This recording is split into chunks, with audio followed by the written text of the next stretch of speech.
during times of tragedy. You're in America now, and we don't give a shit about you. You're not our fucking prince.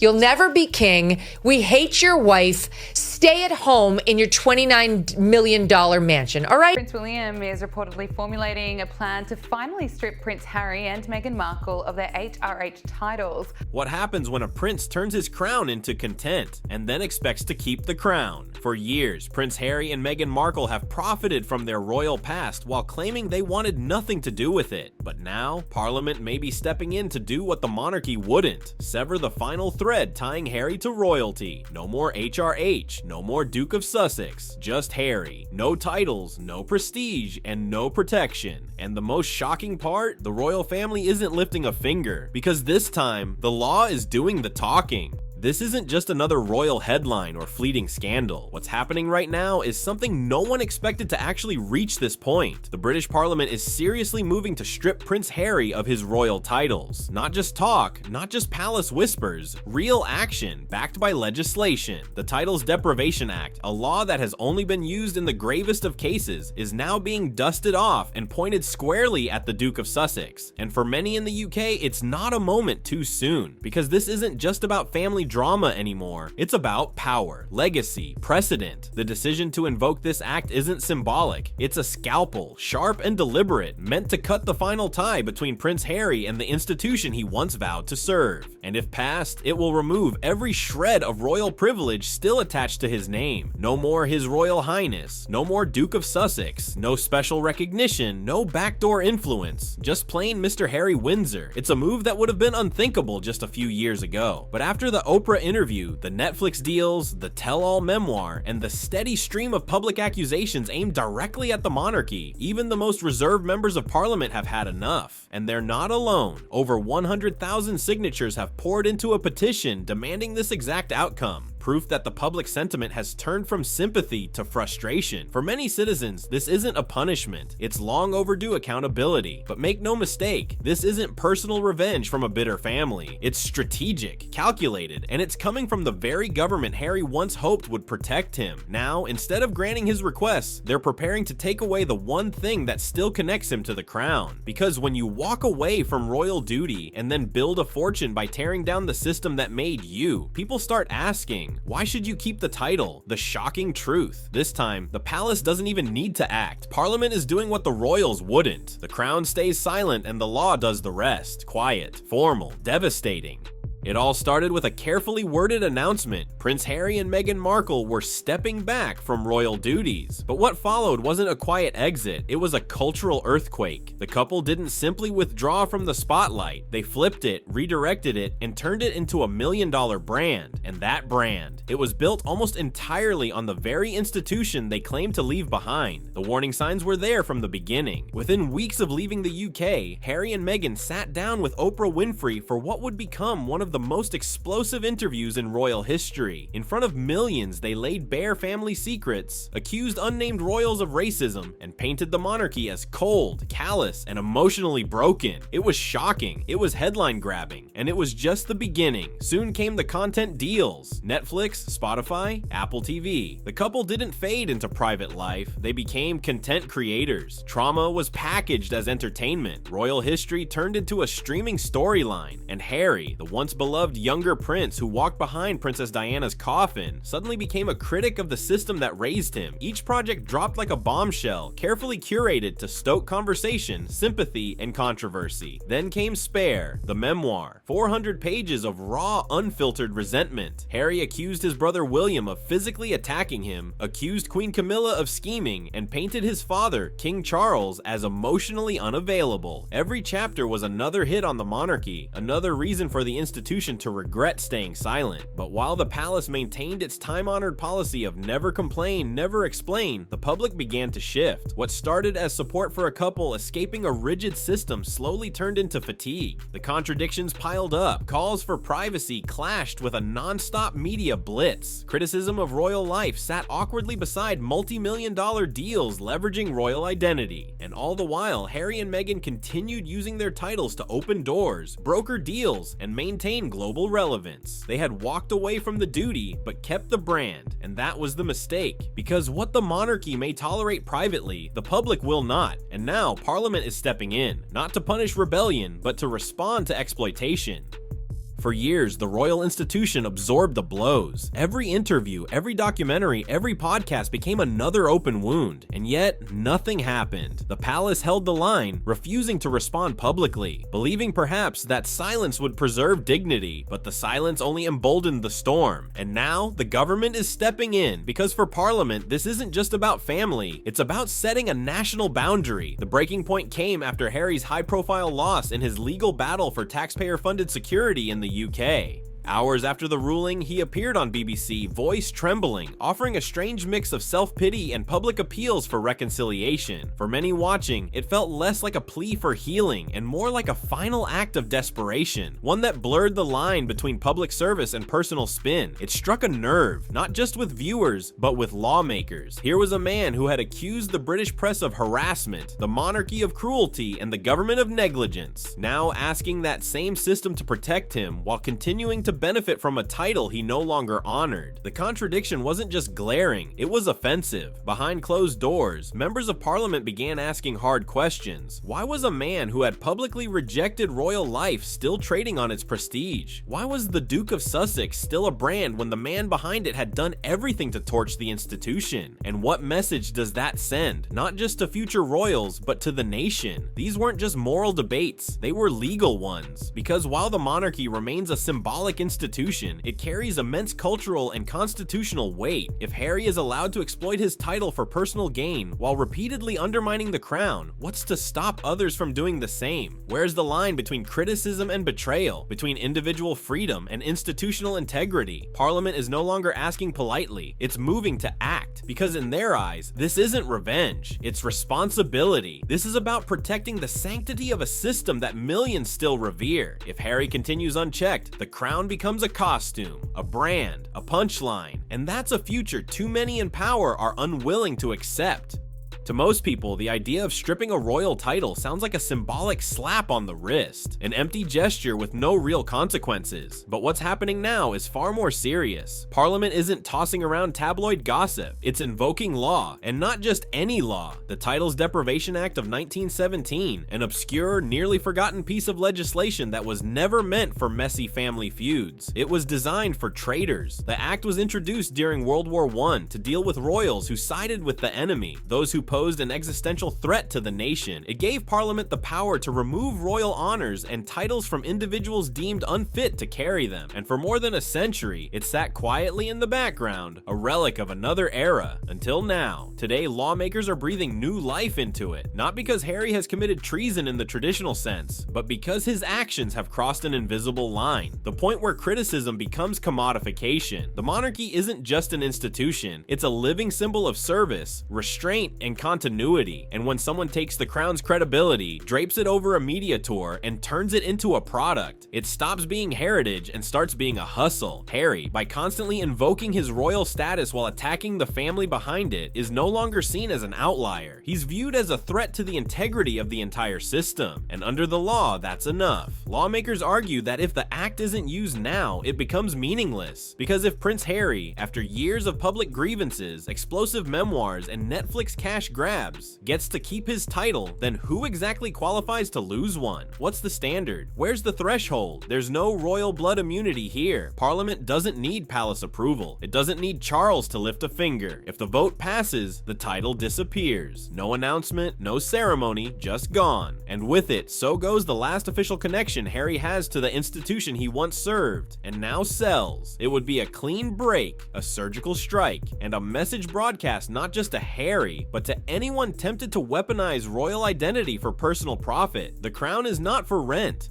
Inside Buckingham Palace, silence is louder than ever. Not a statement, not a correction, not a defense. And that silence, it's intentional. Because for the first time in years, the royal family isn't reacting. They're waiting, letting Parliament take the lead, watching as the machinery of government handles the mess they've avoided touching. It's not cowardice, it's strategy. Behind closed doors, insiders say Prince William has finally had enough. For years, he walked the high road, stoic, restrained, unwilling to escalate the feud with his younger brother, but the endless public attacks, the accusations of violence, of scheming, of emotional neglect, they've taken their toll. Every time Harry speaks, William's future role gets more complicated. His job gets harder, his family looks less stable, and as the future King of England, he can't afford the chaos anymore. Sources close to the palace say William has privately voiced support for the title removal effort. He may not be pushing it publicly, but behind the scenes, he's no longer holding back. Because to him, this isn't about sibling rivalry, it's about damage control. The monarchy is his inheritance, his responsibility, and right now, Harry is the biggest crack in the foundation. And then there's King Charles. Charles, once accused in Harry's memoir of emotional coldness and even racism, is playing a different game. He's saying nothing, doing nothing, and letting Parliament act as the bad cop. It's a classic royal move. Keep the hands clean, let the law get dirty. If the titles are removed, Charles gets what he wants. Distance, peace, no more HRH for his son, no more pressure to reconcile, and best of all, he won't be blamed. From the outside, it looks like the palace is finally standing firm, but in reality, they're simply stepping aside and letting the tide wash over the problem, because this way, they don't risk looking petty, vengeful, or cruel. They look composed, constitutional, above it all, and that image, the composed, silent strength of the monarchy, is exactly what Harry and Meghan have chipped away at for years. But now, as titles hang in the balance, that silence has become their loudest weapon, because while Harry paces in Montecito issuing statements and interviews, the crown isn't moving. It doesn't need to. Parliament is doing exactly what the palace never could, drawing the line.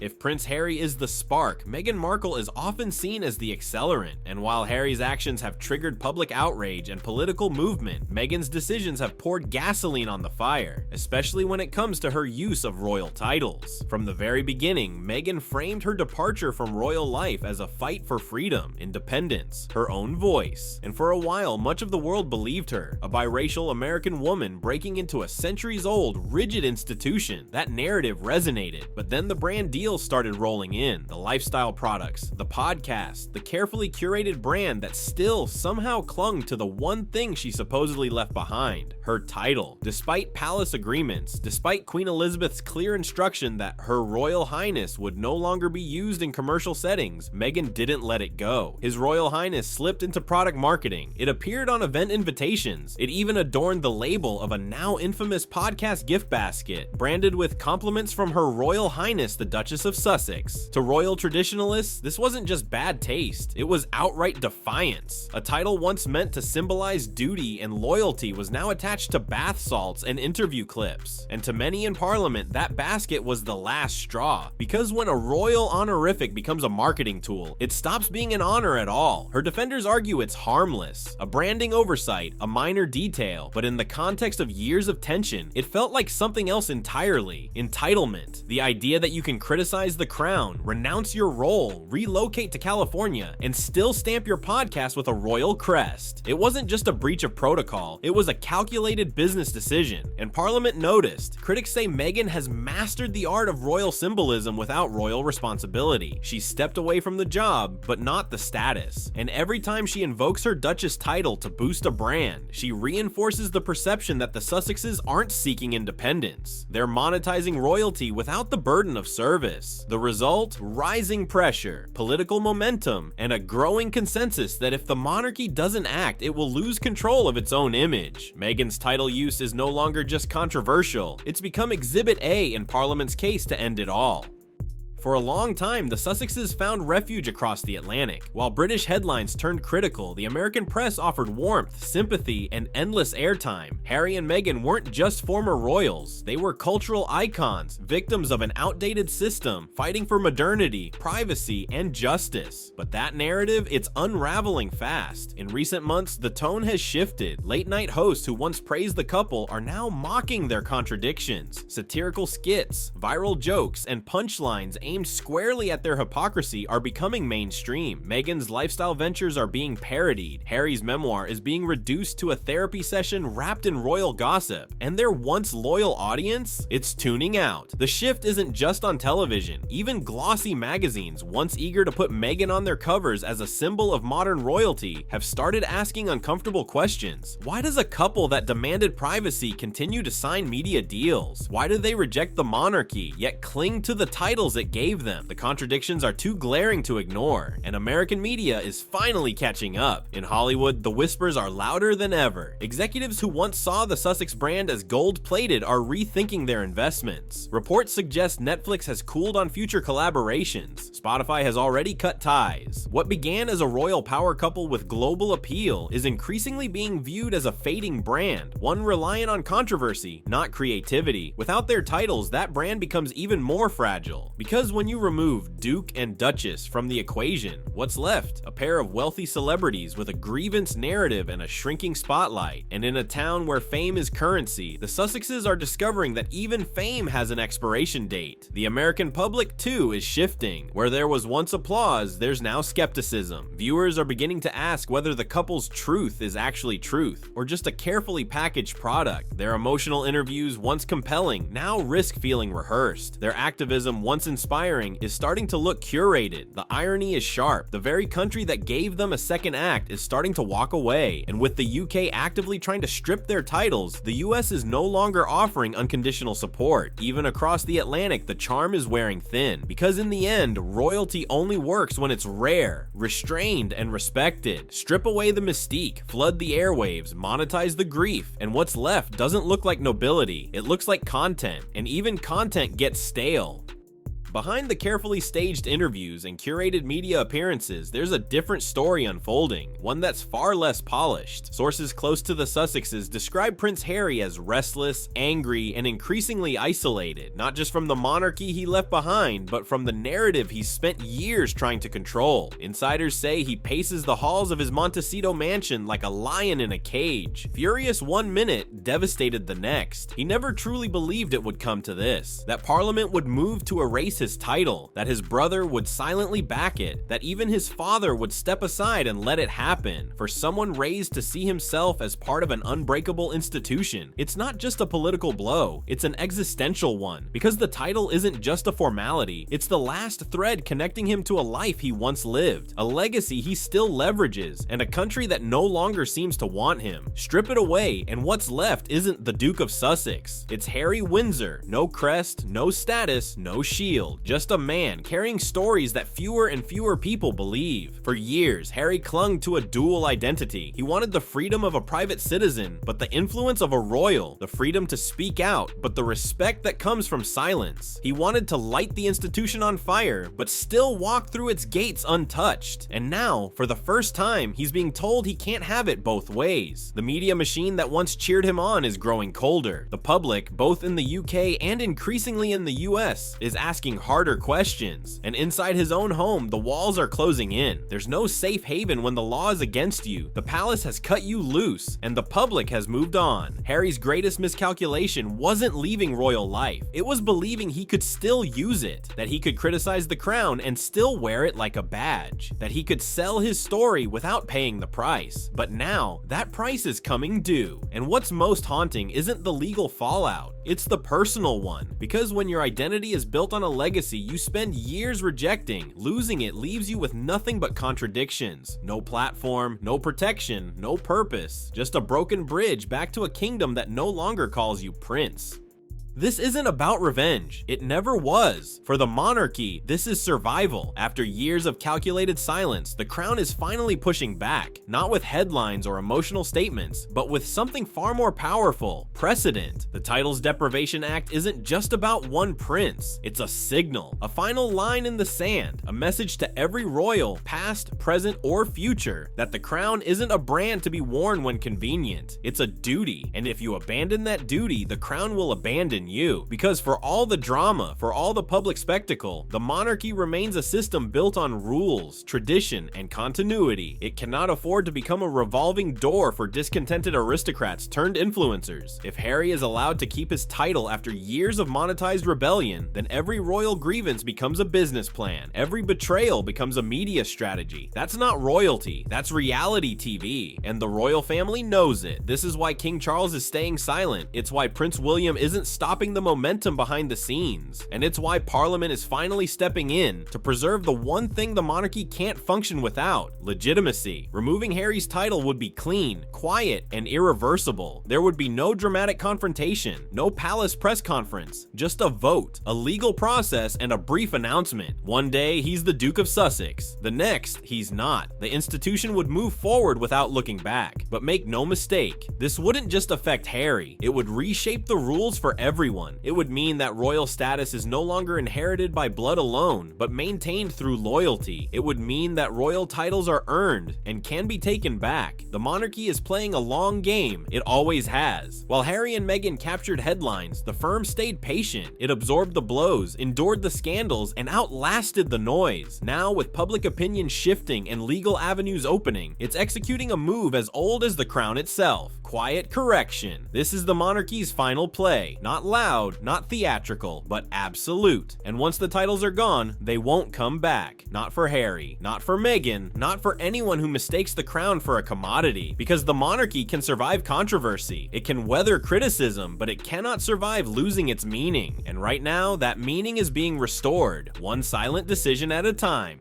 So now, the final act begins, not with a roar, but with a quiet revolution. The monarchy is moving forward, and it's doing so without looking back. While Prince Harry and Meghan Markle once dominated headlines with their royal exit, their Netflix revelations, and emotional interviews, the public mood has shifted. The fascination has faded. The crown didn't need to attack, it only needed to endure. And it did. William and Kate are thriving. Charles is holding steady. The institution is stabilizing, recentering, and reaffirming its rules. The Sussexes, once seen as modernizers, now look more like a cautionary tale. Proof that no one, not even a prince, can walk both sides of the line. Because in the end, you can't tear down the walls of the palace and still expect to be welcomed through its gates. You can't sell royal pain and expect royal privilege. You can't reject the system and still trade in its currency. If Parliament follows through, and all signs point to yes, the titles will vanish. No ceremony, no fanfare, just gone. The Duke and Duchess of Sussex will be relics. What remains will be two media personalities with a mansion, a podcast, and a shrinking brand. The mystique, the prestige, the official ties, they'll be history. But that's not just the end of a chapter, it's a turning point, a message sent across generations. Royalty is not just a birthright, it's a responsibility. Betray it and the crown will remember. And so, the question now isn't whether the monarchy will survive without Harry and Meghan, it's whether Harry and Meghan can survive without the monarchy. Because once that title is gone, they don't just lose a name, they lose the power that name carried. They thought they were rewriting the story, but the monarchy still holds the pen. So what do you think? Should Parliament strip the Sussexes of their titles? Is this justice or overreach? And what does it mean for the future of the royal family? Let us know in the comments. Like, subscribe, and stay tuned, because this royal reckoning isn't over, it's only just begun.